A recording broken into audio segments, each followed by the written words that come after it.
संस्थापकाय च धर्मस्य सर्वधर्मस्वरूपिणे अवतार वरिष्ठाय रामकृष्णाय ते नमः।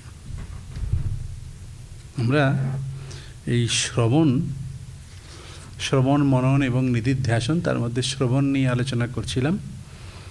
তো শ্রবণটা কি না, ওই 6টি যে লিঙ্গ, সেই লিঙ্গের মাধ্যমে সমস্ত বেদান্তের যে তাৎপর্য হচ্ছে অদ্বিতীয় ব্রহ্ম, অদ্বিতীয় ব্রহ্মই হচ্ছে সমস্ত বেদান্তের তাৎপর্য।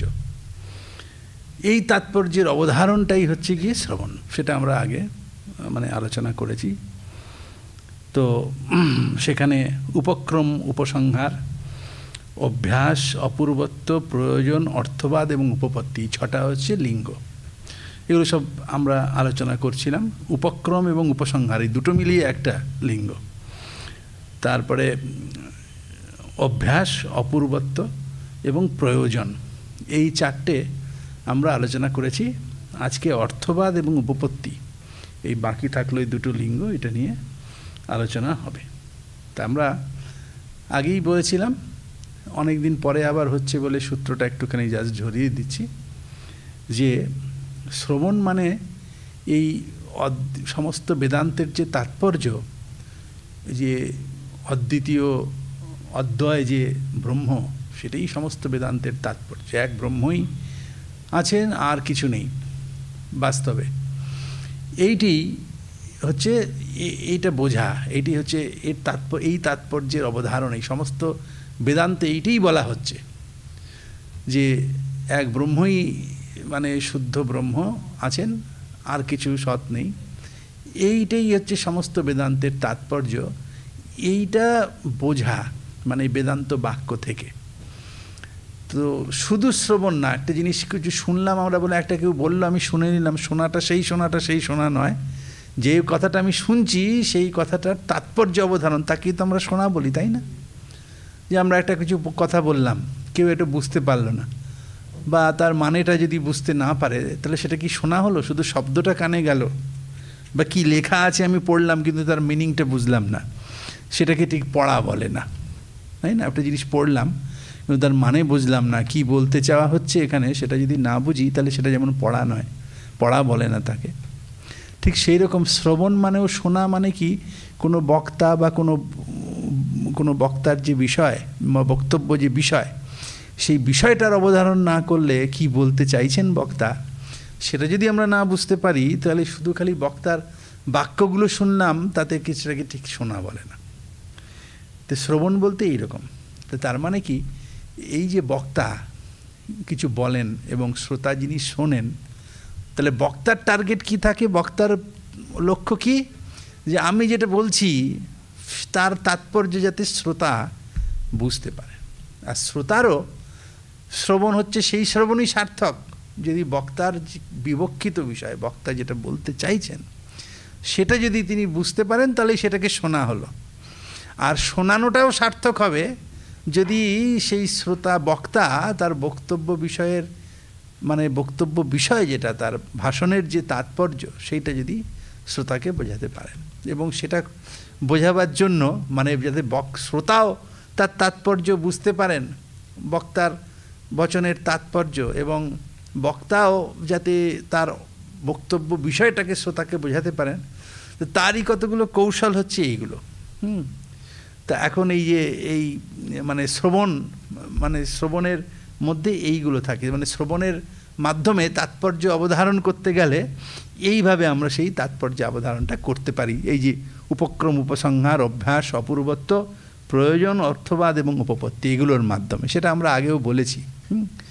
এবং বক্তব্যের মধ্যেও এইভাবে বলাটা, আমি যাকে বোঝাতে চাচ্ছি কিছু, তাকে এইগুলোর মাধ্যমে বোঝালে তাহলে আমি আমার বক্তব্যটাকে ঠিকঠাক তুলে ধরতে পারবো, শ্রোতা বুঝতে পারবেন। এবং সেই জন্যেই উপক্রম, উপসংহার, এটা আমরা আগে আলোচনা করেছি, যে এখানে যে সিদ্ধান্ত, আমি এই যে এখানে যে অদ্বৈত ব্রহ্মবস্তুই যে অশেষ বেদান্তের তাৎপর্য, তো সেইটা বোঝানো, তো সেটা অদ্বৈত ব্রহ্মবস্তুই, অদ্বয় ব্রহ্মবস্তুই যে তাৎপর্য, সেটা শুরুতে এবং শেষে এই একই কথা থাকবে। এটা বলে দিতে হয়। সেটা আমি আগে বলেছিলাম আগের লেকচারগুলোতে যে কেন এটা বলা হয়। আমি প্রতিজ্ঞা এবং লাস্টে গিয়ে আমি নিগমন, যে আমরা প্রতিজ্ঞা হেতু উদাহরণ উপনয় নিগমন, এই যে পঞ্চাবয়ব ন্যায়শাস্ত্রেও আছে, অনেকটা সেই রকমই আর কি। যে আমি প্রথমেও যে কথাটা বললাম শেষেও তাই, এটা উপক্রম উপসংহার এবং অভ্যাস, বারবার এই কথাটা বলা। মাঝখানে কোনো একজন বক্তা তিনি যে বিষয়ে বলতে চান না কেন, এই যে কৌশল, সেটা আমি বলেছিলাম শুধু খালি অদ্বৈত তত্ত্ব প্রতিপাদনে যে বেদান্তির মানে বেদান্তের যে কৌশল, সেটা সব শাস্ত্রে সব জায়গাতেই সেটা কাজে লাগে।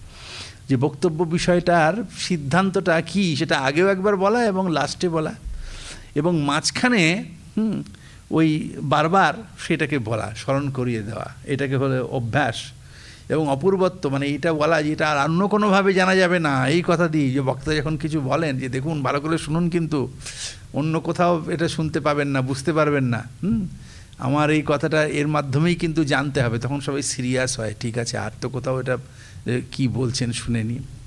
সেই অপূর্বত্ব এবং লাস্টে প্রয়োজনটা আমরা আগের দিনে বলেছি যে প্রয়োজন না বললে পরে মানে যিনি আর কি শ্রোতা, তার শ্রবণে মানে ঠিক রুচি হয় না, যেটা শুনে আমার লাভটা কী হবে, প্রয়োজনটা কী, তাই না? সেটাও তাহলে বলতে হয়। এবং বাকি থাকলো অর্থবাদ এবং উপপত্তি, এইটাই আজকে হবে।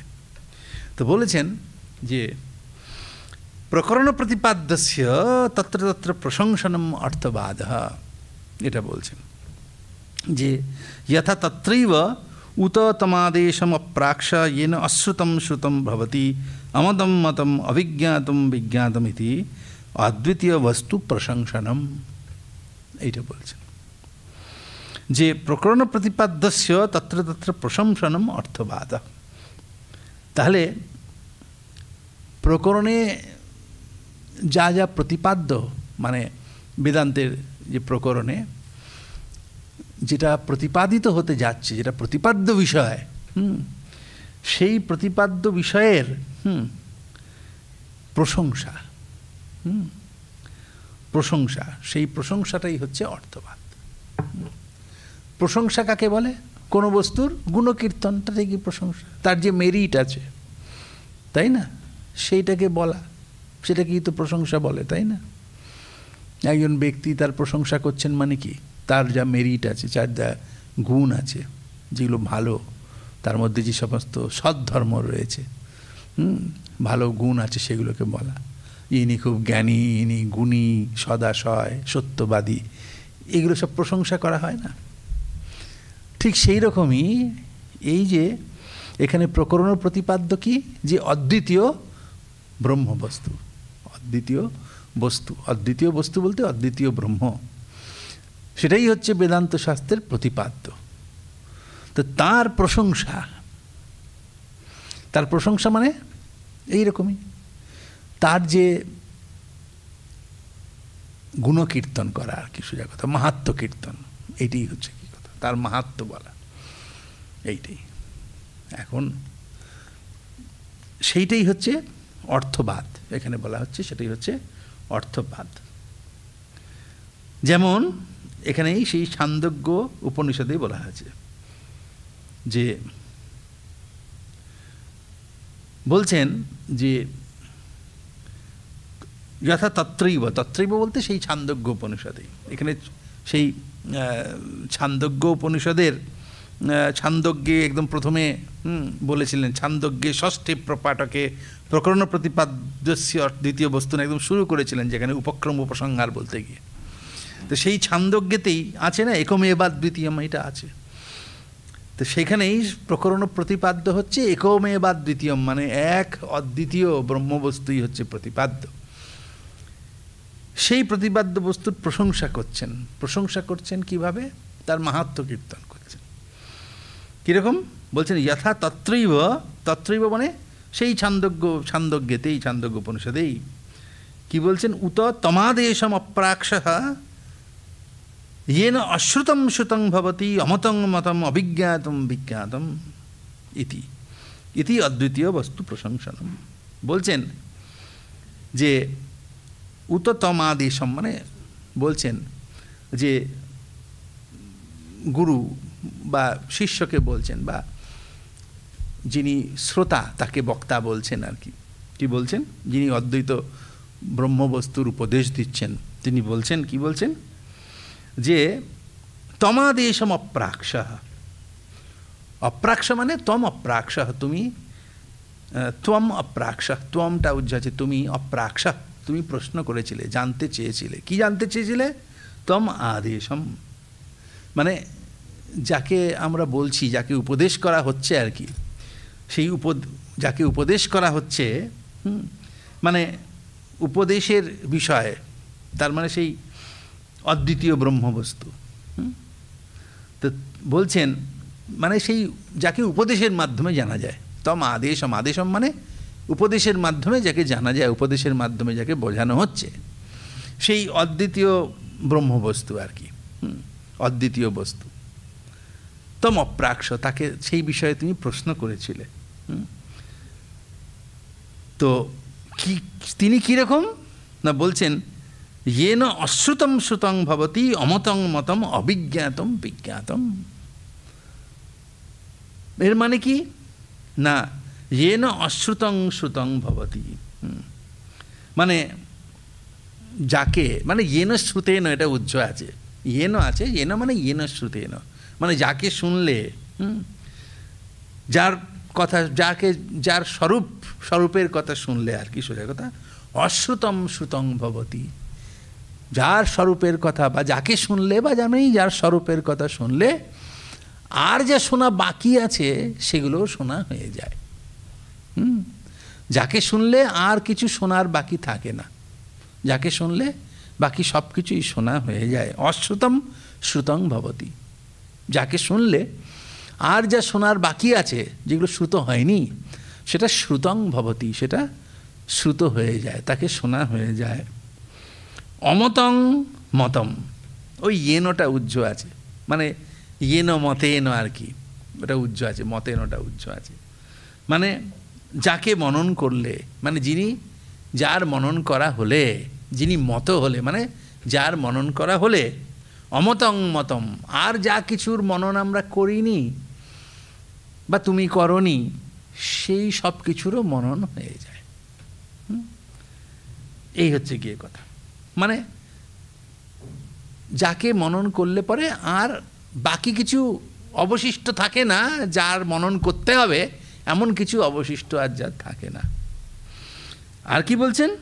অবিজ্ঞাতম বিজ্ঞাতম, এবং মানে येन विज्ञातेन, এটা উজ্জ আছে, বিজ্ঞাতেন, येन विज्ञातेन, এবং যাকে, যিনি বিজ্ঞাত হলে, যাকে জানা হলে, অবিজ্ঞাতম বিজ্ঞাতম ভবতি, এটা উজ্জ আছে, মানে যা অবিজ্ঞাত, যাকে জানা হলে আর জানবার কিছু বাকি থাকে না, মানে যাকে জানা হলে, যাদের আমরা জানিনি এখনো, সেগুলোও জানা হয়ে যায়, অবিজ্ঞাত বস্তুও জানা হয়ে যায়। ইতি অদ্বিতীয় বস্তু প্রশংসনম, এইভাবে অদ্বিতীয় বস্তুর প্রশংসা করা হচ্ছে। তার মানে সেই অদ্বিতীয় বস্তুর স্বরূপটা তুমি শোনো, জানো, এটা করলে পরে মানে এই তার লাভ, সেইটা বলছেন আর কি। তাহলে এই প্রশংসা, এই জিনিসটাও মানে শ্রবণের মধ্যেই, যিনি বক্তা, মানে যিনি গুরু, তিনি শিষ্যকে যে অদ্বিতীয় ব্রহ্মই একমাত্র বস্তু, সমস্ত বেদান্তের প্রতিপাদ্য, এবং বাস্তবেও তাই, সে অদ্বিতীয় ব্রহ্মবস্তুই আছেন, এইটা তো শিষ্যকে বোঝাতে চাচ্ছেন। তো তার বক্তব্যের মাধ্যমে, তো বক্তব্যের মাধ্যমে এইভাবে বলছেন আর কি, এইভাবে বলছেন, তার বলার মধ্যেও ওই কথাগুলো সমস্ত থাকবে, তাই না? এটা একটা টেকনিক, যে কোনো একটা বিষয় আমরা যখন, এই জিনিসটা মানে এটা বেদান্ত আমরা পড়ছি ঠিকই, এই টেকনিক আমরা সব জায়গাতে ফলো করি। আপনি যে কোনো বিষয় নিয়ে একটা কোনো লেকচার হয়, সেটা কোনো আধুনিক কোনো বিষয়েও হতে পারে, সেইখানেও বক্তা বলবার জন্য যে অডিয়েন্স, যে শ্রোতা, তাদেরকে আকৃষ্ট করতে গেলে এইভাবে কথা বলতে হয়, যেটা বলতে চাইছেন সেটাকে একবারে শুরুতে এবং শেষে উপক্রম, উপসংহার, এসবের মাধ্যমে বলতে হয়। এই যে 6টা যে লিঙ্গ, সেইগুলোর মাধ্যমে বলতে হবে, বারবার বলতে হবে, এবং বারবার বলতে হবে যাতে অডিয়েন্স বোঝে যে এটা এখান থেকেই জানা যাবে, আর অন্য কোথাও জানা যাবে না। তাহলে তার ইন্টারেস্ট হবে আর কি।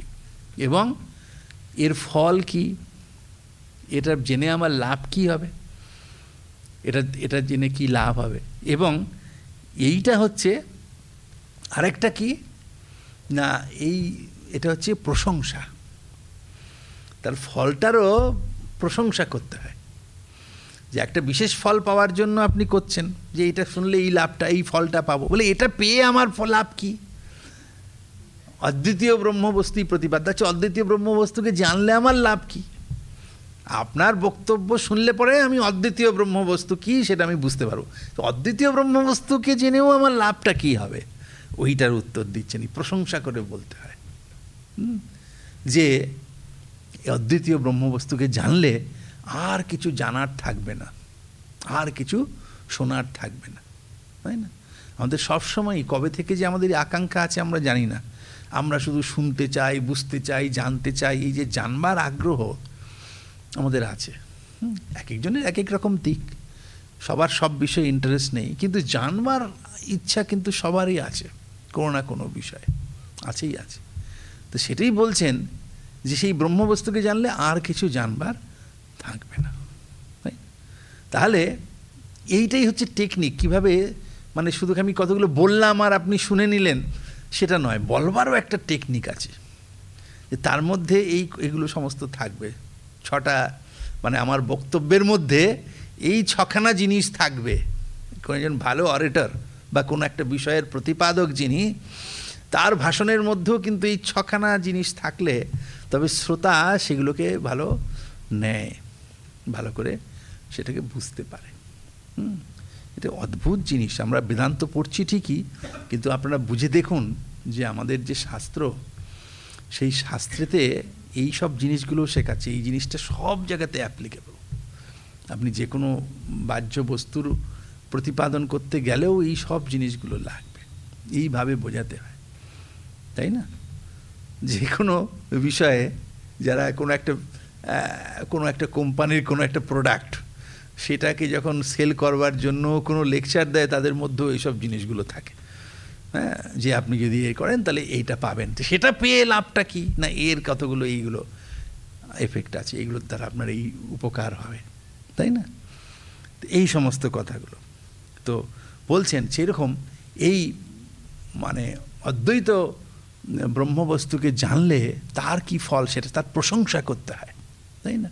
যে প্রত্যেক কোম্পানিগুলো করে না, তাদের প্রোডাক্টগুলো সেল করার জন্য এই প্রোডাক্টের প্রশংসা করে, যে এটা আর কোথাও নেই, এটার থেকে কি লাভ হবে, তাই না? সবগুলোর প্রশংসা করে। এখানেও তাই, যে তার প্রশংসা করছেন এখানে।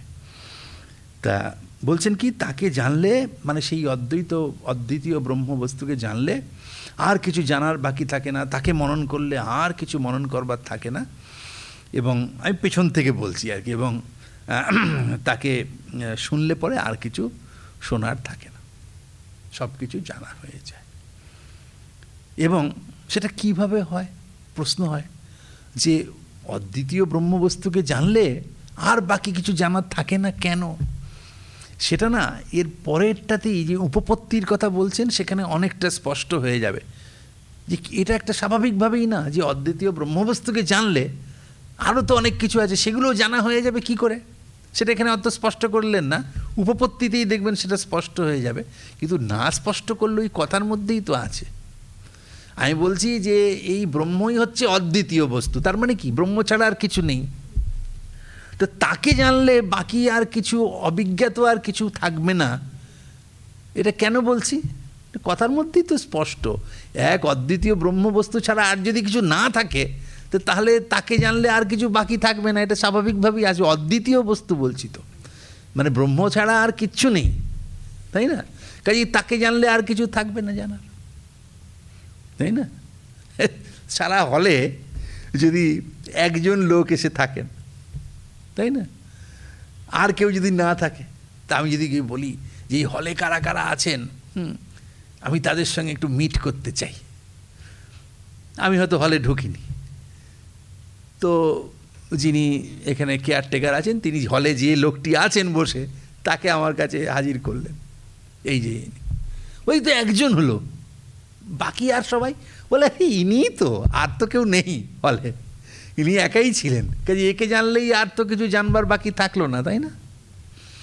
ঠিক সেই রকমই যে এক অদ্বিতীয় ব্রহ্মবস্তু তো বলেই দিচ্ছেন যে অদ্বিতীয় ব্রহ্ম, কাজেই তাকে জানলে আর বাকি জানবার থাকবে না। যদি থাকে তাহলে ইনি তো আর অদ্বিতীয় ব্রহ্মবস্তু হলেন না, তাই না? যদি আরও কিছু বাকি থাকে তাহলে আর ইনি অদ্বিতীয় হলেন কি করে, তাই না? অদ্বিতীয় মানে কি, যার আর কোনো সেকেন্ড নেই, মানে আর কেউ বাকি নেই, তিনি একাই আছেন, এটাই কথা। কাজেই অদ্বিতীয় ব্রহ্মবস্তুকে জানলে আর বাকি কিছু জানা থাকবে না। আর প্রশ্ন হবে যে আচ্ছা, অদ্বিতীয় ব্রহ্মবস্তুকে জানলে বাকি আর জানার থাকবে না, এটা কীরকম? বাকি যদি আর কিছু, মানে বলছেন যে অশ্রুতম শ্রুতং ভবতি, যাকে আমরা শুনিনি সেটাও শোনা হয়ে যাবে। তা যাকে আর শুনিনি মানে বাকি তো আর কেউ নেই, তাহলে তাকে আর শোনা না শোনার প্রশ্ন আসে না। কথাটা কিন্তু খুব সূক্ষ্ম, ভালো করে বুঝবেন। বলছেন যাকে জানলে পরে, যাকে শুনলে পরে, যাকে আমরা শুনিনি তাকেও শোনা হয়ে যাবে, মানে অদ্বয় ব্রহ্ম, অদ্বিতীয় ব্রহ্মবস্তু, যেটা বেদান্তের প্রতিপাদ্য, তাকে শুনলে পরে অশ্রুত হয়, মানে যাকে আমরা শুনিনি তাকেও শোনা হয়ে যায়। তো বলছো অদ্বিতীয় ব্রহ্মবস্তু, তারপরে আবার বলছো যাকে শোনা হয়নি তাকে শোনা হবে, মানে আর তো কিছু নেই, তাহলে তাকে শোনা হবে কি করে? বাকি কিছু থাকলে তবে তো প্রশ্ন হবে শোনা। বলছে না, আসলে বাস্তবে তো আর কেউ নেই, কিন্তু আমাদের অজ্ঞান অবস্থাতে, অজ্ঞানাচ্ছন্ন হয়ে যখন আমরা আছি, আমাদের কাছে তো বাকি কেউ বলে আছে। সেইটার কথাই বলছেন যে আসলে অদ্বিতীয় ব্রহ্মবস্তুই আছেন, আর কেউ নেই। তুমি যাকে আরও কেউ বলে ভাবছ তাকেও শোনা হয়ে যাবে, এইটাই হচ্ছে তাৎপর্য, তাই না? যিনি গুরু তিনি তো জানেন এক অদ্বিতীয় ব্রহ্মবস্তুই আছে, তাই না? আর কেউ নেই। কাজে তিনি মনে করছেন এই অদ্বৈত ব্রহ্মবস্তুকে জানলে পরে সেটাই জানা, আর তো কিছু থাকবে না। তাহলে শিষ্যকে বলছেন কেন যে এই অদ্বয় ব্রহ্ম, অদ্বিতীয় ব্রহ্ম, তাকে জানলে যাকে তুমি জানোনি তারও জানা হয়ে যাবে। যাকে তুমি জানোনি মানে উনি কি বলতে চাইছেন আরও কেউ আছে জানার? বলছে না, তুমি তো সবটা স্বরূপটা জানো না, তোমার দৃষ্টিতে হয়তো আরও কেউ আছে, সেইটাই আমি বলছি যে সেটাও তোমার জানা হয়ে যাবে। মানে আর যে কেউ অদ্বিতীয় ব্রহ্ম ছাড়া আর যে কিছু নেই সেটা তুমি জানতে পেরে যাবে। বা অজ্ঞানের যে অজ্ঞানের দ্বারা প্রজেক্টেড যে আর বাকি কিছু আছে যেটা বাস্তবে নেই, সেগুলোর স্বরূপটা তোমার জানা হয়ে যাবে। এই হচ্ছে গিয়ে তাৎপর্য, যে অদ্বিতীয় ব্রহ্মবস্তুকে জানলে সেটাই একমাত্র সৎ। তাহলে পরে অজ্ঞানের দ্বারা প্রজেক্টেড যে আরও অন্য কিছু প্রতিভাত হচ্ছে, যেগুলো আসলে রিয়ালি এক্সিস্ট করছে না, বাস্তবে সেটা নেই, কিন্তু অজ্ঞানের দ্বারা সেটা প্রজেক্টেড হচ্ছে, প্রতিভাত হচ্ছে, বিবর্ত রূপে প্রতিভাত হচ্ছে, সেগুলোরও তোমার জ্ঞান হয়ে যাবে, সেগুলোও তোমার কাছে জানা হয়ে যাবে, সেটা বলছেন। আচ্ছা, কিভাবে সেটা হচ্ছে সেটা আমরা উপপত্তির সময় না ভালো করে যুক্তি, তাহলে এর পেছনে যুক্তি কি, যুক্তিটাও বলতে হবে একটা। সেই উপপত্তি হচ্ছে গিয়ে যুক্তি, সেটা যুক্তি দিচ্ছেন। বলছেন কি, এটা তো হয়ে গেল এই মানে অর্থবাদ, একে বলে অর্থবাদ। হ্যাঁ, আমাদের এই সুবোধিনী ব্যাখ্যাতেও এইটা বলেছেন যে ওই যে প্রকরণ প্রতিপাদ্যা দ্বিতীয় ব্রহ্মস্বরূপ স্থাবক বাক্যম অর্থবাদ ইত্যর্থ। অর্থবাদ কি, টিকাকার বলছেন ওই কথাটাই যেটা আমি বললাম, সেটাই একটু টিকাতে আপনারা দেখুন। এখানে টিকাকার বলছেন সুবোধিনী টিকাতে যে প্রতিপাদ্যা দ্বিতীয় ব্রহ্মস্বরূপ স্থাবক বাক্যম অর্থবাদ ইত্যর্থ। যে প্রতিপাদ্য মানে বেদান্তের প্রতিপাদ্য যে অদ্বিতীয় ব্রহ্ম, তার যে স্বরূপ, তার স্থাবক বাক্য, মানে তার স্বরূপের স্তাবক, স্তাবক মানে তার স্বরূপের স্তুতিকারক, তার মানে মাহাত্ম্যখ্যাপক আর কি। বাক্যই হচ্ছে অর্থবাদ। সেখানে এই শ্রুতির কথা বলেছেন। তা শুনে এই যে ব্যাখ্যা করছেন, এই যে আমি এতক্ষণ বললাম যে সেই অদ্বিতীয় ব্রহ্মকে জানলে পরে আর কিছু অজ্ঞাত থাকে না, তো সেইটাই এখানে বলছেন, येन সকল প্রপঞ্চাধিষ্ঠান ব্রহ্মস্বরূপ শ্রবণেন অশ্রুতং প্রপঞ্চজাতমপি শ্রুতং ভবতি, येन ব্রহ্মজ্ঞানেন অজ্ঞাতম সর্বং জগৎ জ্ঞাতম ভবতি, येन ব্রহ্ম সাক্ষাৎকারেণ সর্বং সাক্ষাৎকৃতং ভবতি। এটা বলছেন, এটাই হচ্ছে তাৎপর্য। যে এইখানটা একটা কথা বলেছেন যে येन সকল প্রপঞ্চাধিষ্ঠান ব্রহ্মস্বরূপ শ্রবণেন, ব্রহ্মের স্বরূপ জানলে পরে বাকি সব কিছুই জানা হয়ে যায়। বাকি সব কিছু মানে ওই যে অজ্ঞানের দ্বারা প্রপঞ্চিত, বাস্তবে নয় কিন্তু অজ্ঞানের দ্বারা প্রপঞ্চিত বাকি যা সমস্ত আছে সেগুলো জানা হয়ে যায়। কেন? কীরকম না, ওই প্রপঞ্চের অধিষ্ঠান যে ব্রহ্মস্বরূপ। আসলে একটা এই কথাই উপপত্তির সময়ও বলবেন, তাও এখানে বলছি। ধরুন একটা রজ্জু, একটা দড়ি, সেটাকে আমরা সাপ বলে ভাবছি, তাই না? রজ্জুতে বিবর্তিত যে সর্প, তো সেই সর্প আসলে কি? আসলে তো রজ্জুটাই তার অধিষ্ঠান, আলম্বন, তাই না? যেখানে ভ্রম আমাদের যখন হয় তার একটা মূলে একটা কোনো আলম্বন বা কিছু একটা থাকে, এমনি এমনি হয় না, তাই না? কিছুই নেই তাহলে সাপ বলে মনে হবে না, তাই না? একটা যদি লোহার রড বা একটা দণ্ড অথবা একটা রজ্জু সাপের আকারের মতো যার সঙ্গে মিলে জুলে এরকম একটা কিছু যদি থাকে, তার উপরে আমাদের ভ্রমটা হয়, তাই না? তার উপরে আমাদের ভ্রমটা হতে পারে। ভ্রমের একটা আলম্বন দরকার, তাই না? একটা কিছু থাকতে হবে। তা এখন এই যাকে অবলম্বন করে ভ্রমটা হয়, মানে যে রজ্জুকে আমি সর্প বলে ভাবছি, তাহলে এর আলম্বন, এর আলম্বনটা কে? এর আলম্বনটা হচ্ছে গিয়ে সেই রজ্জুটাই, সর্পের। ওটা তো আর সত্য সর্প নয়, তাই না? তার আলম্বন। কাজেই এই যে জগৎ প্রপঞ্চ অদ্বৈত বেদান্ত মতে সেই এক শুদ্ধ ব্রহ্মই আছেন, সেই অজ্ঞানের দ্বারা সেই ব্রহ্মই এই নদী নালা ইট কাঠ পাথর সমস্ত প্রপঞ্চ জগৎ প্রপঞ্চ রূপে প্রতিভাত হয়। যেমন রজ্জুটা সর্পরূপে প্রতিভাত হয়, অদ্বৈত বেদান্ত মতেও ঠাই সেরকমই প্রতিভাত হয়। কাজেই এর অবলম্বন হচ্ছে গিয়ে সেই ব্রহ্ম, শুদ্ধ ব্রহ্ম। কাজেই অধিষ্ঠান, এটা কি বলে? অধিষ্ঠান। সেই ভ্রম হলেও তার একটা অধিষ্ঠান, আলম্বন দরকার হয়। কাজেই এই যে রজ্জু সর্প, সেই সর্পটা তো বাস্তব সর্প নয়, ওই সর্পটা আসলে তো রজ্জুই। কাজেই সেই ভ্রমে যে আমরা সর্পটাকে দেখছি, তার যে অধিষ্ঠান রজ্জু, সেটাকে জানলে পরেই ওই রজ্জু সর্পটাও কি সেটা আমাদের বোঝা হয়ে যায়। হ্যাঁ, তার মানে ওটাকে জানলেই আমরা পরে বুঝতে পারবো ওটা সর্পটার্প কিছু নয়, ওটা আসলে রজ্জু। কাজেই সেই অধিষ্ঠানভূত সেই রজ্জুকে জানলেই যেমন সেই রজ্জুতে অধ্যস্ত সর্পকেও জানা যাবে, তাই না? ঠিক সেই রকমই একটা কলা গাছ, তাই না? রাত্রেবেলা অন্ধকারে দেখে মনে হলো একটা মানুষ, তাই না? ওটা তো সত্য মানুষ নয়, ওটা তো কলা গাছ একটা। তো যখন আপনি সেই কলা গাছটাকে, সেই যে ভ্রম আপনার হচ্ছে, মনুষ্যের ভ্রম হচ্ছে, তার অধিষ্ঠান যে কলা গাছ, সেই কলা গাছটাকে জানলে পরেই এই যে আপনার সামনে একটা মনুষ্যের মানে আবির্ভাব হয়েছিল, একটা মনুষ্যের প্রতীতি হয়েছিল, সেই প্রতীত যে মনুষ্য তার স্বরূপটাও জানতে পারবেন যে ওটা আসলে একটা কলা গাছ, তাই না? তার মানে সেই কলা গাছটাকে জানলে পরেই তাতে অধ্যস্ত যে মনুষ্য তার স্বরূপটাও জানা গেল। যেমন একটা রজ্জু যাতে সর্পের ভ্রম হয়েছিল, সেই রজ্জুকে জানলে পরেই রজ্জুতে অধ্যস্ত যে সর্প, সেই সর্পটাও জানা হয়ে যায়, তাই না?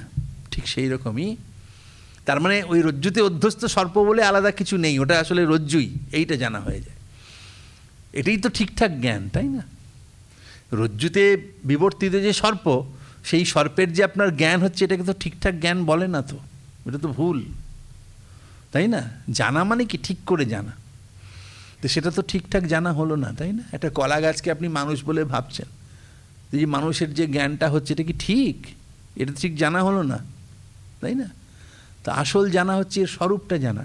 যখন আমি বুঝতে পারবো ওটা আসলে একটা কলা গাছই, তাহলেই ঠিকঠাক জানা হলো। ঠিক সেই রকমই এখানেও তাই বলছেন যে সেই ব্রহ্মকে, অদ্বিতীয় ব্রহ্মকে জানলে পরেই এই অজ্ঞাত সমস্ত কিছুই জ্ঞাত হয়। অজ্ঞাত মানে, অজ্ঞাত যা কিছু মানে এই অজ্ঞানের দ্বারা প্রপঞ্চিত আর যা কিছু আছে সবগুলোকেই জানা হয়ে যায়, তাই না? আর কিছু বাকি থাকে না। বোঝা গেল? সেইগুলোই, যেমন একটা রজ্জু পড়ে রয়েছে, হ্যাঁ, সেইটাই অন্ধকারে লাঠি হতে পারে, সাপই শুধু নয়, লাঠিও হতে পারে, লাঠি রূপে প্রতিভাত হতে পারে, মালা রূপে প্রতিভাতিত হতে পারে, একটা রিং রূপে প্রতিভাত হতে পারে, একটা চক্র রূপে প্রতিভাত হতে পারে, একটা গাছের গুড়ি রূপে প্রতিভাত হতে পারে। রজ্জুটা বিভিন্ন রকম আকারে শেপে থাকলে, তাই না, বিভিন্ন রকম মনে হতে পারে। তো এইগুলো হচ্ছে অজ্ঞানের প্রপঞ্চ। কাজেই আপনার এই রজ্জুটা, এইগুলো সবগুলোর মূলে কিন্তু সেই রজ্জুটা, দড়িটা।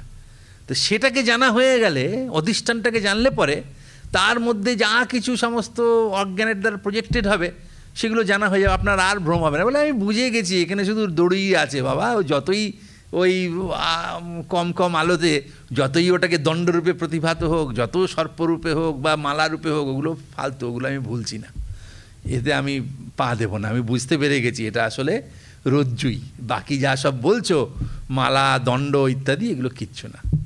এইটাই তো জানা হয়ে গেল, তাই না? রজ্জুটাকে জানলে পরে বাকি সবগুলো অজ্ঞানের যারা প্রপঞ্চ সেই সবগুলোরই স্বরূপ জানা হয়ে গেল। এইটাই আর কি, তাই না? আমাদের বৃহদারণ্যক উপনিষদেও আছে যে কস্মিন্নু ভগব বিজ্ঞাতে সর্বমিদং বিজ্ঞাতম ভবতি, এসব জিজ্ঞেস করছেন যাজ্ঞবল্ক্যকে। তখন যাজ্ঞবল্ক্য সব উপদেশ দিয়েছেন, আত্মনি কল্বরে দৃষ্টে শ্রুতে মতে বিজ্ঞাতে সর্বমিদম বিজ্ঞাতম ভবতি। আত্মাকে জানলে পরেই, তাকে মনন করলে পরেই বাকি সব কিছু মনন করা হয়ে যায়, বাকি সব কিছুর মনন হয়ে যায়, বাকি সব কিছুর জ্ঞান হয়ে যায়, ইত্যাদি ইত্যাদি সব বলেছেন। এই হচ্ছে কথা। তারপরে উপপত্তির কথা বলছেন। উপপত্তি কি? উপপত্তি শব্দের মানে হচ্ছে যুক্তি। উপপাদ্যতে অনয়া ইতি উপপত্তিহি, যার দ্বারা উপপাদিত হয়, কোনো কিছুকে এস্টাবলিশ করা যায়, সেটাই হচ্ছে উপপত্তি। উপপত্তি মানে যুক্তি। যুক্তির দ্বারা আমরা কি করি? যুক্তির দ্বারা কোনো আমার প্রতিপাদ্য বিষয়টাকে আমি এস্টাবলিশ করতে পারি, তাই না? তো উপপত্তি মানে হচ্ছে যুক্তি। বলছেন প্রকরণ প্রতিপাদ্যার্থ সাধনে তত্র তত্র শ্রূয়মানা যুক্তি উপপত্তি। তাহলে কি হলো না, বলছেন প্রকরণ প্রতিপাদ্যার্থ সাধনে তত্র তত্র শ্রূয়মানা যুক্তি। একটা প্রকরণে যেটা প্রতিপাদ্য হচ্ছে, যেটাকে আমি প্রতিপাদন করতে চাইছি, মানে সেই প্রতিপাদ্য অর্থ কি? এই বেদান্তে প্রকরণে প্রতিপাদ্য হচ্ছে অদ্বিতীয় ব্রহ্ম, অদ্বিতীয় বস্তু মানে ব্রহ্ম, সেটাই হচ্ছে প্রতিপাদ্য। সেই প্রতিপাদ্য বস্তুকে সাধন করতে গেলে যে সমস্ত কিছু প্রতিপাদ্য এক অদ্বৈত ব্রহ্ম, অদ্বৈত মানে অদ্বয়, অদ্বিতীয় ব্রহ্মই আছেন, আর বাকি সব কিছু নেই। বাকি যা কিছু সব দেখছো সেগুলো সব হচ্ছে অজ্ঞানের কারসাজি, অজ্ঞান সেগুলোকে প্রজেক্ট করছে, তাই না? তো এইটাকে বোঝাবার জন্য যে যুক্তি, সেটাকেই বলে উপপত্তি, তাই না? শুধু মুখে বলে দিলেন গুরু যে দেখো এই অদ্বিতীয় ব্রহ্মই আছেন, আর কিচ্ছু নেই, বাকি সব অজ্ঞানের কাজ, এটা বলে দিলেন। তা বাকি সব কিছু আসলে স্বরূপত সেই ব্রহ্মই, আর কিছু না। তো এটা শুধু বলে দিলে তো হবে না, এটাকে এস্টাবলিশ করতে হবে, প্রতিপাদন করতে হবে, তার জন্য যুক্তি দেখাতে হবে। সেই যুক্তি হচ্ছে উপপত্তি, সেটাই বলছেন যে যুক্তি উপপত্তি। তো বলছেন কীরকম না,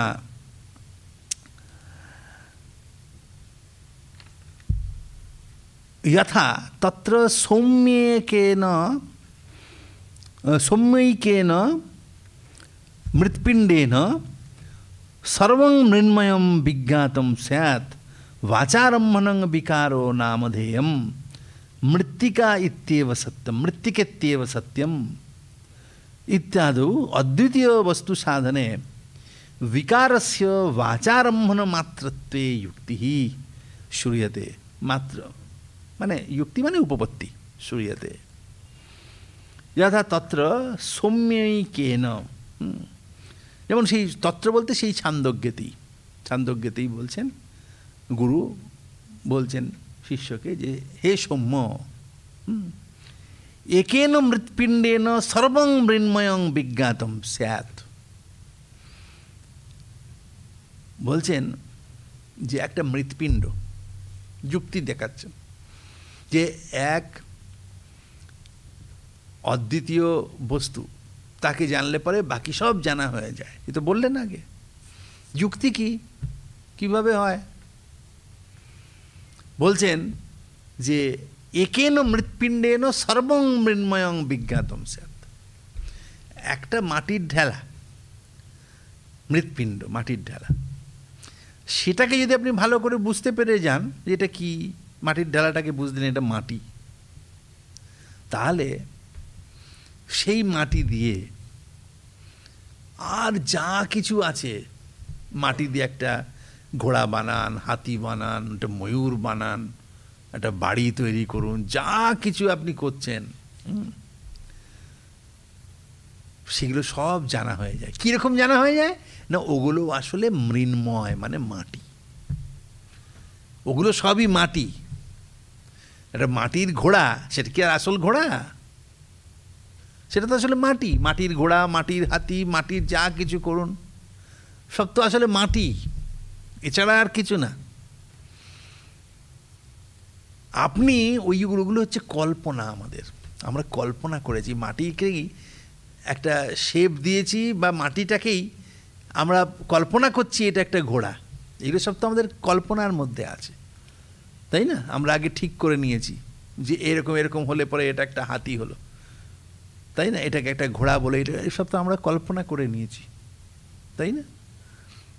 যে ধরুন হাতি ঘোড়া এসব কেউ দেখেনি, একটা শিশু সে হাতি ঘোড়া কোনটাকে হাতি বলে কোনটাকে ঘোড়া বলে এসব হয়তো জানেন, কিন্তু এরকম মাটির কতগুলো মৃৎপিণ্ডও আছে, আর এরকম ছোট ছোট মাটির ঘোড়া হাতি এগুলো সমস্ত সব রয়েছে, সব এক জায়গায় রয়েছে। তো সে তো সবটাকে একই দেখবে, মাটির ডেলাই তো দেখবে না, সব তো মাটি বলেই জানবে। ওর মাথায় যদি ঢোকানো যায়, তাই না, যে এইটাকে বলে ঘোড়া, এটাকে বলে হাতি, তাই না, তখনই সে সেগুলোকে আলাদা আলাদা করে দেবে, এটা একটা হাতি, এটা একটা ঘোড়া, এরকম সব সে দেখবে, তাই না? সেই আকারটা সে কল্পনা করবে। এ তো কল্পনা আমরা করছি, কাল্পনিক এগুলো সমস্ত, তাই না? হ্যাঁ, কল্পনা কখনো আমরা নিজেরা করি, কখনো কখনো আমাদের মধ্যে কিছু সংস্কার ইনজেক্টেড হয়, কেউ আমাকে দিয়ে কল্পনা করায়, তাই না? কল্পনা করায়, এই হচ্ছে গিয়ে ব্যাপার। আমাকে দিয়ে কেউ এসব কল্পনা করায়, যে বস্তুটাকে আমি জানি না, আপনি যদি দেন দেয় এটাকে এই বলে, সেটা আমার মাথার মধ্যে ঢুকিয়ে দিলেন, ফলে আমি ওই রকম জিনিস দেখলেই বলবো এটাকে বলে হাতি, এটাকে ঘোড়া। কিন্তু যদি না বলি, সব তো একই রকম মনে হয়, সব তো একটাই। আসলে তো সব তো মাটি, আর কিছু না। এটা সোনা দিয়ে আপনি একটা গণেশের মূর্তি, কার্তিকের মূর্তি বা আরও সমস্ত অনেক কিছু, একটা দুল, একটা হার, এসব সব তৈরি করলেন, তাই না? আসলে তো এটা সোনাই, তাই না? ওই সব আকারগুলো সব আপনি কল্পনা করেছেন, তাই না? কল্পনা করেছেন। এমন কোনো বস্তু ধরুন আপনি সেগুলোকে চেনেন না, কোনো একটা কিছুর পার্ট হতে পারে, তাই না? সেগুলো দিয়ে অনেক কিছু তৈরি করা যেতে পারে, হয়তো কোনো যন্ত্রপাতি কিছু আছে, মেশিন টেশিন, এগুলোর পার্ট আমরা জানি না, তাই না? তো লোহা দিয়ে হয়তো স্টিল দিয়ে কিছু সমস্ত করা রয়েছে, এগুলো অনেক। আপনি দেখে কি বলেন, এই কতগুলো লোহা লক্কর পড়ে আছে, আপনি সেটা জানেন না, তাই মানে আপনি সেই কল্পনাটা করতে পারছেন না, লোহা পড়ে আছে। কিন্তু যে জানে সে বলে, আরে এটা লোহা নয়, এটা আসলে এই, তার মানে সে ওই কল্পনাটা করছে বলে তাই মনে হচ্ছে, কিন্তু আপনি ঠিক বুঝেছেন এটা আসলে লোহাই, আর কিছু না। তো সেইটাই বলছেন যে একেন মৃৎপিণ্ডেন সর্বং মৃন্ময়ম বিজ্ঞাতম স্যাৎ, তাই না? তাহলে একটা মৃৎপিণ্ডকে জানলে বাকি সবগুলোই আপনার জানা হবে। কিন্তু আমরাও কিন্তু তত্ত্ব তো তাই জানি, মাটির ঘোড়া, মাটির হাতি এসব দেখলে পরে সবগুলোই তো মাটি, তাই না? সবগুলোই মাটি। এই ধরুন চিনির যে চিনি দিয়ে একটা হাতি, একটা ঘোড়া, হ্যাঁ, এইসব বানালেন, তার অথবা এই চিনির ডালা দিয়ে হাতি ঘোড়া বানালেন, একটা পদ্ম বানালেন, একটা ফুল বানালেন, এই সমস্ত কিছু বানালেন, তাই না? তো সেগুলো তো আসলে সব চিনি, তাই না? ওই আকারগুলো আপনি দিয়েছেন, কল্পনা ওগুলো সমস্ত করেছেন, কিন্তু আসলে সবই চিনির ডালা। এটা আমাদের খুব ভালো মনে থাকে, তাই না? এইসব চিনির ডালা দিয়ে যদি সুন্দর সুন্দর এরকম একটা পদ্ম বা একটা ফুল এসব সব আপনার সামনে দিই, আর আপনার সুগার থাকে, আপনার সামনে দিই, এটা খান, আরে না এটা খাবো না, কেন খাবেন না? আরে না, আমার সুগার হয়ে যাবে। সুগার তো কি, এটা তো একটা ফুল। বলে না এটা ফুল নয়, ওটা তো আসলে চিনি। তখন আমাদের ঠিক সেই জ্ঞানটা বেরিয়ে যায়, তাই না? তখন আমাদের ঠিক জ্ঞানটা টনটনে থাকে যে না আমি যদি বলি যে আরে এটা তো একটা মানে দেখছেন না যে আমাদের এই লক্ষ্মী পুজোর সময়তে দেখবেন সব মঠ পাওয়া যায়, সমস্ত হাতি ঘোড়া, সেগুলো যদি আপনাকে খেতে দিই, সুগার যদি থাকে তখন কিন্তু জ্ঞান থাকে ওগুলো আসলে সুগার, চিনি, এই জ্ঞানটা আমাদের ঠিকঠাক থাকে। তখন যদি বলি যে আরে এটা তো আপনাকে চিনি দিচ্ছি না, এটা তো একটা হাতি ঘোড়া, এই সমস্ত এগুলো খান, বলে বলে বাপরে বাপ এগুলো সব চিনি। ঠিক সেই রকম কিন্তু অন্য সময় আমাদের এগুলো মনে থাকে না, তাই না? তাহলে ওখানে আসলে উপলব্ধি আছে বলে তাই মনে হচ্ছে আপনার যে এটা আসলে চিনি আর কিছু নয়। সেইটা আমাদের এই অজ্ঞানটা এমনভাবে আছে, সেই উপলব্ধিটা আমাদের নেই। এই যে ইট কাঠ পাথরগুলো দেখছি, তাই না, সেগুলো যে আসলে ব্রহ্মই ওইভাবে প্রজেক্টেড হয়েছে, সেই জ্ঞানটা আমাদের নেই। ওগুলোর ক্ষেত্রে থাকে, তাই না? আবার যাকে যে ধরুন এমন লোক আছেন কিনা আমি জানি না, ওই যে ওই চিনির ডালা দিয়েই আমি একটা জিনিস তৈরি করে যদি দিয়ে তাকে যদি বলি যে এটা তো চিনি নয়, এটা অন্য জিনিস, খেয়ে দেখুন, খান, তিনি খেতেই পারেন হয়তো। এরকম আছেন কিনা কেউ আমি জানি না, যে বুঝতে পারবেন না এটা চিনির কিনা। যদি কেউ থাকেন এটা স্বরূপ না জানেন, তিনি কিন্তু এটাকে চিনি না ভেবে খাবেন, তাই না? সেটাকে ওই অন্য বস্তু ভেবেই খাবেন, এটা যে চিনি সেটা বুঝবেন না। তা আমাদেরও ঠিক সেরকমই অবস্থা, যে সেই শুদ্ধ ব্রহ্ম তিনি এই সমস্ত অজ্ঞানের দ্বারা এই সমস্ত নদী নালা পাহাড় পর্বত প্রপঞ্চরূপে প্রতিভাসিত হচ্ছেন, সেটা আমাদের বোধ নেই। সেই জন্য এইটা নদী নালা পর্বত এসব বলে আমরা ভাবছি। যেমন কিনা ওই চিনির ডালা দিয়ে তৈরি বিভিন্ন মঠ, সেটা যে চিনির ডালা এটা না ভেবে যদি কেউ খায়, ওটাকে ওই বস্তু ভেবে খায়, সে যেমন অজ্ঞ, ঠিক সেরকম আমরাও অজ্ঞ। কিন্তু আবার যে ব্যক্তি খুব ভালো করেই জানেন এগুলো চিনি, তিনি যেমন ওটাকে অ্যাভয়েড করে চলেন, চিনি খাওয়া নিষেধ যার আছে, তিনি যদি স্বরূপটা জানেন, ঠিক সেই রকম আমাদেরও যদি সেই রকম জ্ঞান হয়, সেরকম সাধন আমরা করি, তখন আমাদের কাছেও প্রতিভাসিত হবে, মানে এটা প্রতিভাত হবে যে আসলে সবই ব্রহ্মই আছেন, বাকিগুলো সমস্ত মিথ্যা। ওই ব্রহ্মকেই এরকম আমরা এই সমস্ত প্রপঞ্চ বলে ভুল করছি, এই বোধটা তখন বোধ হবে। তো ঠিক এখানে সেই কথাই বলছেন যে একেন মৃৎপিণ্ডেন, একটা মৃৎপিণ্ডকে জানলে যেমন সমস্ত সর্বং মৃন্ময়ম বিজ্ঞাতম ভবতি, মাটি দিয়ে গড়ার যা কিছু সবই আপনি বুঝতে পারবেন যে এটা মাটি, সব মাটির ডালা, এটা বুঝতে পারবেন, তাই না? ধরুন আপনি যদি রং টং না করেন, কতগুলো এই মাটির ডালা যদি একসঙ্গে স্তূপীকৃত থাকে, আপনি পাশ দিয়ে দেখতে গেলে কী বলে এর মাটি বলেই তো ভাববেন। সেরকম হাতি ঘোড়া নানা জিনিস হয়তো আমি মানে করেছি, ছোট মাটি দিয়ে একটা হাতি একটা ঘোড়া এরকম সব করেছি, কিন্তু কোনো রং করিনি আর কি। এগুলো কি এক জায়গায় ডাই করে রাখি, হ্যাঁ, আপনি যদি পাশ দিয়ে যান, কিন্তু এই আকারগুলো যদি না আপনার খেয়ালে থাকে, আপনি কি মনে করবেন? মাটির ডালাই মনে করবেন, আমরাই মনে করব। যদি রং না করে সেই মাটির আকারে ছোট ছোট হাতি ঘোড়াগুলো একবার ডাই করে রাখি, আর পাশ দিয়ে যাই, খুব সূক্ষ্মভাবে দাঁড়িয়ে থেকে যদি না দেখি আর কি, পাশ দিয়ে যাই, তো মাটির ডালা বলেই মনে হবে, তাই না? বলে তাহলে সূক্ষ্মভাবে দেখা মানে ভ্রম ভ্রম করা আর কি। আপনি যত মনের মধ্যে আকার কল্পনা করবেন তখনই সমস্যা হবে, তখন আর ওটাকে মাটির ডালা বলে আপনি দেখবেন না আর কি। এইটি হচ্ছে গিয়ে কথা। তো সেরকম যে একটা মৃৎপিণ্ডকে জানলে যেমন সব বাকি মৃৎপিণ্ড দিয়ে যত তৈরি সবগুলোকেই জানা হয়ে যায়, ঠিক সেই রকম, তাই না? যেমন সন্দেশের ক্ষেত্রেও, তাই না, এই একই ছানা একই মিষ্টি দিয়ে তৈরি করেছে, ছাঁচগুলো যে আলাদা আলাদা হয়, তাই না? একটা হয়তো এমনি ফুল, হ্যাঁ, পদ্ম ফুল, আরেকটা হচ্ছে আরেক রকম ফুল, আরেকটা হচ্ছে একটা অন্য কিছু মন্দির, এরকম সব বানিয়ে রেখেছি, তাই না? আপনি বলেন না আমি এই ফুলটা নেব, হ্যাঁ, এই গোলাপ ফুলটা নেব, আরেকজন বলল না আমি এইটা নেব। তো দোকানদার যে সে হাসে, সব টেস্ট তো একই, ওই একই তো জিনিস, তার টেস্ট তো আলাদা কিছু হবে না, তাই না? একই মনে হবে, তাই না? সেরকম যে বাচ্চাকে মা যেমন খাওয়ায় ছোটোবেলাতে, সেই একই ভাতের মণ্ড বলে দেখ এটা হচ্ছে বাবুই পাখির ডিম, এটা হলো মুরগির ডিম, এটা হাঁসের ডিম, সে একই ভাতের মণ্ডকে ভিন্ন রকমভাবে দেখিয়ে সে খেয়ে নিচ্ছে।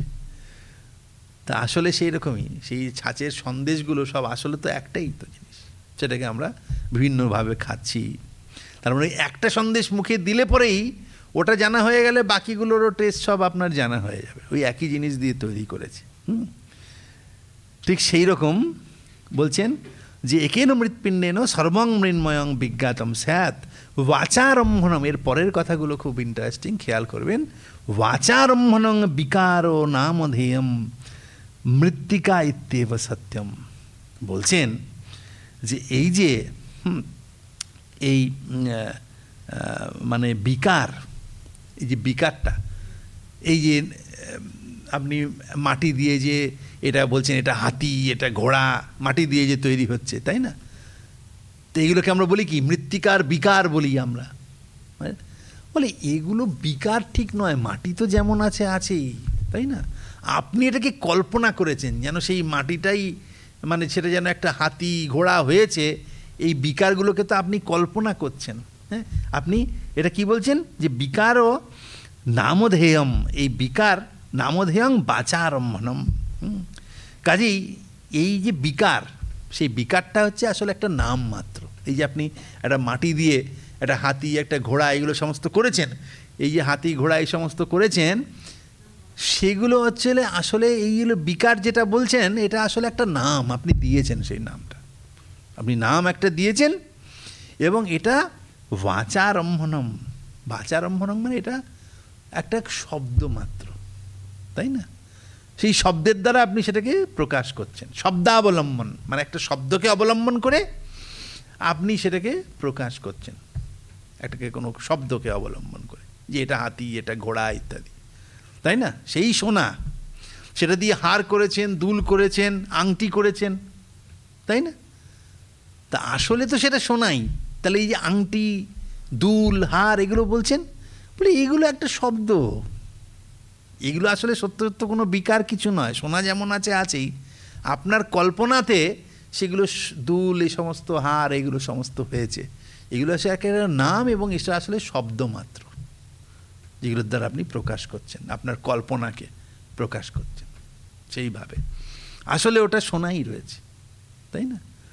তো সেরকম তো বলছেন যে ওই রকম মৃত্তিকা দিয়ে যে হাতি ঘোড়া এগুলো করছেন, সেগুলো আসলে হচ্ছে ওই বলেছেন বাচারম্ভনং বিকার ও নামধেয়ম। এই যে বিকার আপনি এক একটা বলছেন, হাতি ঘোড়া হয়েছে, মাটির ঘট হয়েছে, আরও কিছু হয়েছে, সেগুলো সব কিছুই কিন্তু আসলে নামধেয়, একটা নাম, যেটা নাকি বাচারম্ভন মানে একটা শব্দ মাত্রের দ্বারা আপনি সেটাকে প্রকাশ করছেন। কিন্তু মৃত্তিকা ইত্যেব সত্যম বলছেন আসলে ওটা মৃত্তিকাই, এটাই কিন্তু রিয়ালিটি, ওটা আসলে মৃত্তিকাই, অন্য কিছু না, ওটা আসলে মাটি। এইভাবে এটা হচ্ছে যুক্তি, এটা যে যুক্তিগুলো আমরা বুঝি, তাই না? আসলে এই জগৎ প্রপঞ্চ যে আসলে ব্রহ্মই এই জগৎ প্রপঞ্চ হয়েছে, এটা সাধনা না করলে আপনি বোধ হবে না আপনার। তাই না? গুরু বলছেন বা উপনিষদে আছে, সেইটা আপনি শুনছেন, সেটা বোধে বোধ হবে না। তো সেই জন্যে তাকে বোঝাতে গেলে যেটার বোধে বোধ আপনার আছে সেরকম একটাকে দৃষ্টান্ত দিতে হয়। এইটাই হচ্ছে যুক্তি, এইটাই হচ্ছে, এই দৃষ্টান্তটাই হচ্ছে যুক্তি।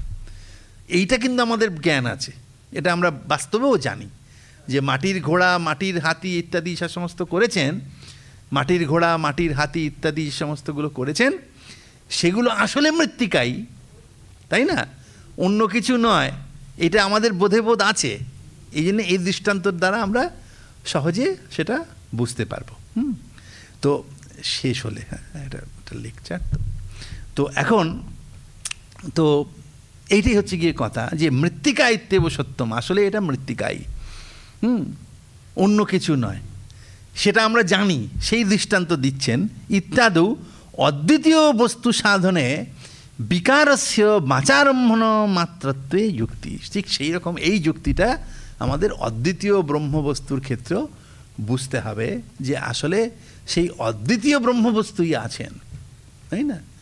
তিনি এই অজ্ঞানের দ্বারা এইভাবে প্রতিভাসিত হচ্ছেন, নদী নালা পর্বত এই সমস্ত রূপে প্রতিভাসিত হচ্ছেন, প্রপঞ্চ রূপে প্রতিভাসিত হচ্ছেন। তো এগুলো আসলে এই যে এগুলো বলছেন, এগুলো শুধু একটা নামও মাত্র, আপনার কল্পনার দ্বারা সেগুলোকে আপনি বলছেন, এগুলো বাচারম্ভন মাত্র। এটা আসলে শব্দাবলম্বন কতগুলো প্রকাশ, তার নাম, এছাড়া বাকি কিছু নয়। এটাই হচ্ছে উপপত্তি। তাহলে কি দাঁড়ালো, যে এই যে শ্রবণ বলতে এই ছখানা যে লিঙ্গের কথা বলা হলো, উপক্রম, উপসংহার, এই দুটো মিলিয়ে একটা অভ্যাস, অপূর্বত্ব, প্রয়োজন, অর্থবাদ এবং উপপত্তি। এই ছটার মাধ্যমে কি না, সেই অদ্বিতীয় ব্রহ্মবস্তু, এই যে বেদান্তের তাৎপর্য, সেইটাকে বোঝা, সেটাই হচ্ছে শ্রবণ। তাহলে ওখানে উপনিষদে বলেছেন শ্রবণ মনন নিদিধ্যাসন করতে হবে। তার মানে প্রথমেই হচ্ছে শ্রবণ করতে হবে, এবং শ্রবণ বলতে এই শ্রবণের কথাই বলা হচ্ছে। ওম নিরঞ্জনম নিত্যমনন্ত রূপম ভক্তানুকম্পাধৃত বিগ্রহম বৈ ঈশাবতারং প্রমেশমিড্ডম তং রামকৃষ্ণম শিরসা নমামি। বলুন।